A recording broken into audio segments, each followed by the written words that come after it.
Europe 1. 8h13 sur Europe 1. Votre invité, Sonia Mabrouk, est cardinal de l'Église catholique. Bienvenue sur Europe 1 et bonjour, Éminence Robert Sarra. Bonjour.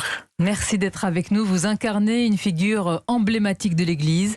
Vous êtes un homme de réflexion. Votre parcours depuis votre Guinée natale jusqu'aux plus hautes instances à Rome auprès du pape force l'admiration. Nous allons parler dans quelques instants de votre livre intitulé Pour l'éternité, méditation sur la figure du prêtre aux éditions Fayard. Mais je souhaite tout d'abord évoquer cette tragédie qui s'est déroulée au large de Calais. Une embarcation de migrants qui s'est renversée. Il y a de très nombreux morts, 27 décès. Comment réagissez-vous face à une telle situation ? Merci de m'accueillir à Europe 1, mais ma réaction est une révolte, voyez-vous. Il y a une triple trahison. D'abord, on retire des jeunes d'Afrique, des intelligences, des forces vives qui pouvaient développer le pays, le continent. Ils ont arraché de leur pays. Deuxième trahison, c'est que ces jeunes, on leur présente l'Europe comme l'Eldorado. Il suffit qu'ils arrivent là, ils trouveront tout, ce qui n'est pas vrai. Et puis, la troisième trahison, c'est qu'on ne agit pas vigoureusement contre ces passeurs qui profitent de la naïveté des jeunes et qui les font succomber en pleine mer, quoi, voyez-vous. Et je pense qu'il faudrait lutter contre ce mal à la racine, c'est-à-dire présenter l'Europe comme elle est, les difficultés qu'elle connaît aussi, ne pas arracher ces jeunes-là de leur pays. Ils auraient pu être des éléments de production, de développement, ne pas leur montrer que l'Europe c'est l'Eldorado.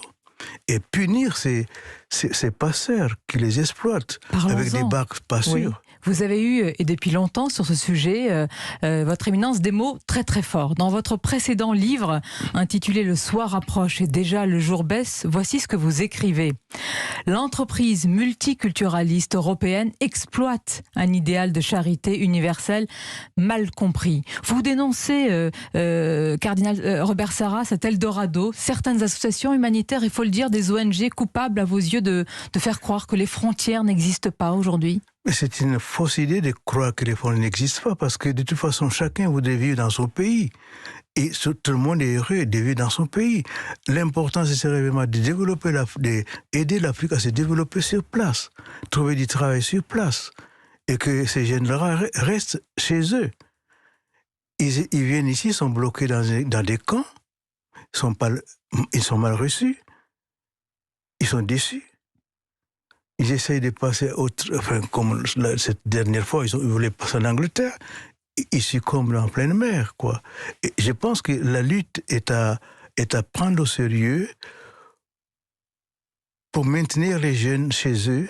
Mais comment faire passer ce message ? Vous, le natif de la région de Bokeh, au nord de la Guinée, vous qui êtes parti, vous avez choisi vous-même de rejoindre il y a quelques années la France pour étudier la théologie, la philosophie. Comment dire aujourd'hui à ceux qui veulent partir à tout prix, malgré les risques pour eux et pour leurs enfants, comment leur dire de... Mais moi, je suis venu en France parce que envoyé par mon évêque pour étudier la théologie et retourner en Guinée. C'était pas pour rester en France. Et j'ai fini mes études. Et je suis reparti en Guinée pour servir mon pays. Et ces jeunes-là, on doit leur dire, mais servez votre pays, servez votre continent. Comme l'Occident sert son continent avec sa jeunesse, avec sa population. Et bon, je n'ai pas d'autre parole que d'insister à ce que vraiment on aide l'Afrique à se développer sur place. D'autant qu'ils arrivent, Monseigneur Robert Sarra, dans un Occident fatigué, dont vous dites, dans votre précédent livre, vous décrivez l'effondrement de l'Occident. Vous parlez sans tabou d'une crise culturelle et identitaire, et vous dites même décadent, sans enfants, sans famille. L'Occident disparaîtra, noyé, éliminé par une population d'origine islamique. L'Occident a renié ses racines chrétiennes, mais un arbre sans racines meurt. C'est cela qui attend l'Occident ? C'est ce qui va se passer, parce que voyez-vous, un arbre a beau être énorme, grand, s'il perd ses racines, cet arbre meurt. Un fleuve peut-être majestueux, énorme, mais si ce fleuve se coupe de sa source, elle disparaîtra. Mais quelle est sa source? Mais la source, je pense que c'est... Qu'est-ce qui a fait l'Occident? C'est le christianisme. Le christianisme a façonné l'Occident. Regardez sa culture, l'art, son histoire, sa musique. Tout est formé par une inspiration chrétienne. Et si on dit qu'on n'est plus chrétien, qu'on n'a plus de racines chrétiennes, on est comme un arbre qui flotte, sans racines. Et un arbre qui flotte sans racines n'a pas d'avenir. L'Europe, à mon avis, si elle continue dans ce sens, n'aura pas d'avenir. Elle va être envahie par une population étrangère. Monseigneur Robert Sarra, on entend ce que vous dites, mais savez-vous, en France en particulier, que dire cela, dire qu'il y a un risque de basculement, c'est ce que vous êtes en train de dire, démographique ou religieux, fait passer votre pensée pour conservatrice? Que répondez-vous à ceux qui vous disent, dire qu'il y a un risque par l'arrivée d'autres populations, c'est ne pas être ouvert, ne pas accepter cela?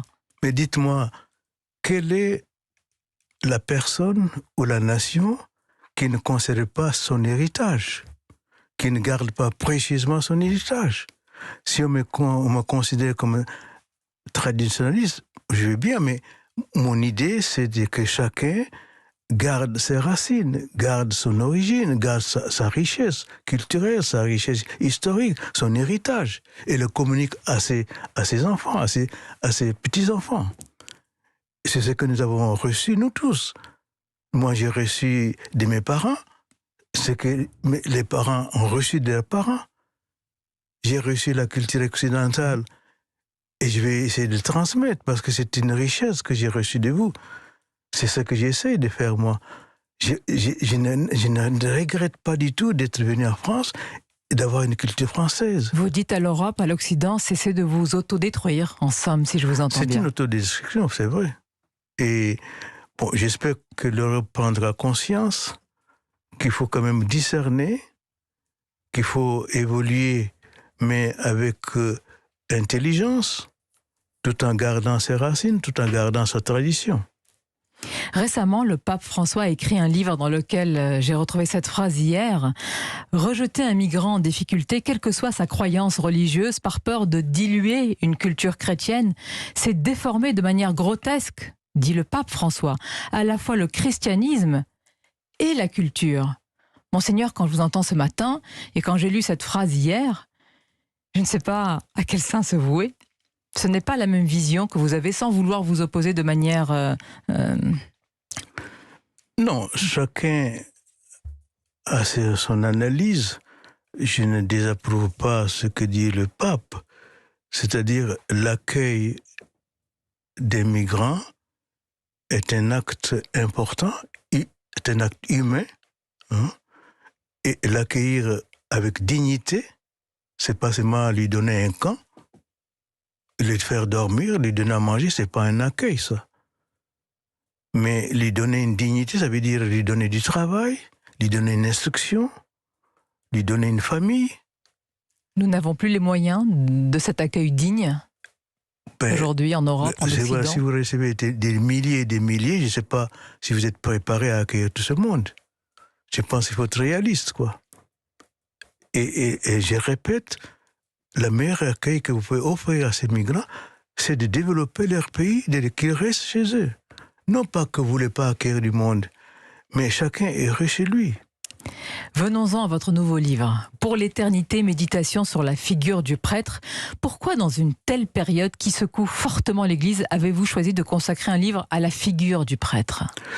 C'était surtout pour encourager les prêtres à ne pas perdre confiance en eux-mêmes, à retrouver leur identité propre, qui est un don précieux que Dieu leur a donné, d'être le représentant du Christ. Et donc, malgré les accusations, malgré les problèmes énormes que traverse l'Église aujourd'hui, qu'il reste vraiment prêtre, c'est-à-dire le symbole, le signe de la présence de Dieu dans une société devenue athée. On oublie de parler à cette majorité des évêques qui sont, eux, fidèles à leur sacerdoce. C'est vrai, parce que la majorité, au moins 97%, sont restés fidèles à leur sacerdoce. Ils sont éclaboussés par 3% qui ont commis des crimes. Il faut quand même faire un jugement équilibré, croyez-vous. Je ne dis pas que ce n'est pas énorme, même s'il y avait 1%, c'est énorme qu'un prêtre fasse des choses aussi horribles. Mais il faut aussi amener ces gens à changer de vie, à se resituer par rapport à leurs responsabilités, à être dignement représenter Dieu dans la société et donner confiance aux familles qui leur confient les enfants. Ça veut dire, si je vous entends bien, Monseigneur Robert Sarah, que ce sont des crimes terribles, évidemment, mais individuels, personnels. Est-ce qu'il y a, selon vous, une responsabilité institutionnelle et systémique de l'Église? Et je vais aller plus loin. Est-ce que c'est la doctrine catholique qui est mise en cause, selon vous? Voyez-vous, je pense qu'il faut être conscient qu'une faute est un acte personnel. Ce n'est pas une institution qui fait une faute.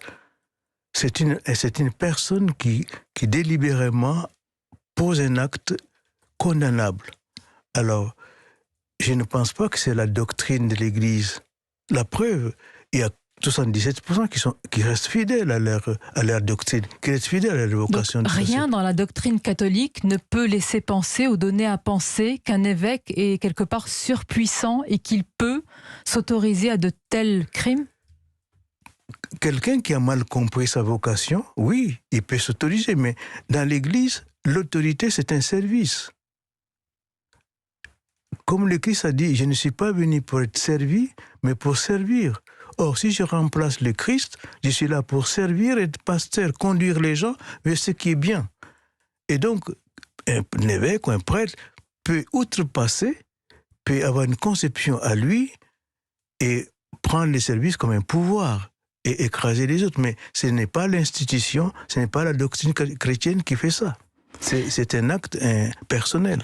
Comment garder la foi? Comment vous gardez la foi malgré tout cela? Parce qu'évidemment, c'est terrible, on l'a dit, c'est générateur d'énormément de souffrances, les victimes. Et comment les fidèles catholiques, qui peut-être ce matin aussi vous écoutent, il y en a beaucoup évidemment parmi les auditeurs d'Europe 1, comment peuvent-ils garder la foi? Mais la foi, c'est un don qui vient de Dieu. Et Dieu nous donne et nous recevons humblement. Je ne crois pas parce qu'un prêtre se conduit bien.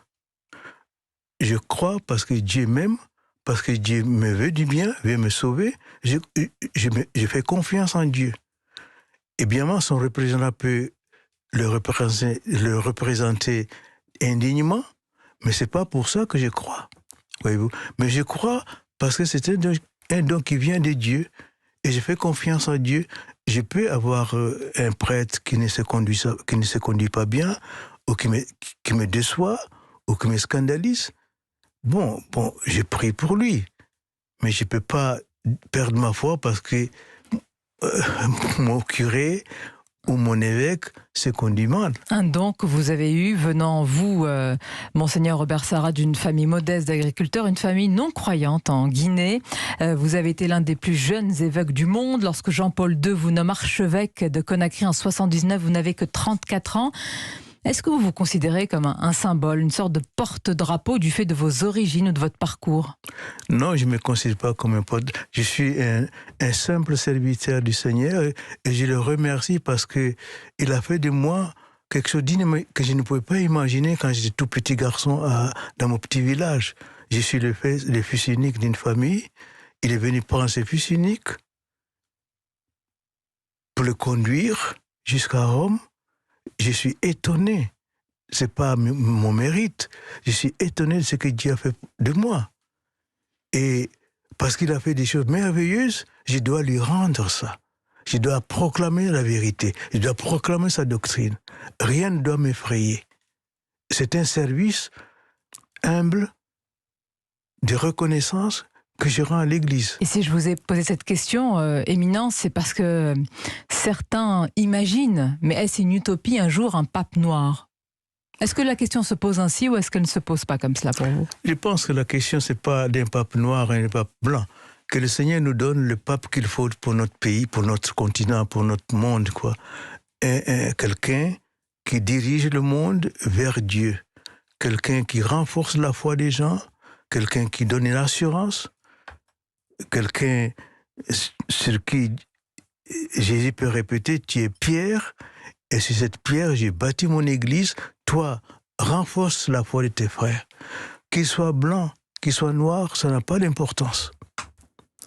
Une parole claire, en tous les cas, ce matin. Je vous remercie. Merci. Éminence. Et ce livre pour l'éternité, méditation sur la figure du prêtre, tant de choses à dire, mais beaucoup de lecteurs trouveront des réponses ou en tous les cas des pistes dans cet ouvrage. J'étais ravie de vous accueillir.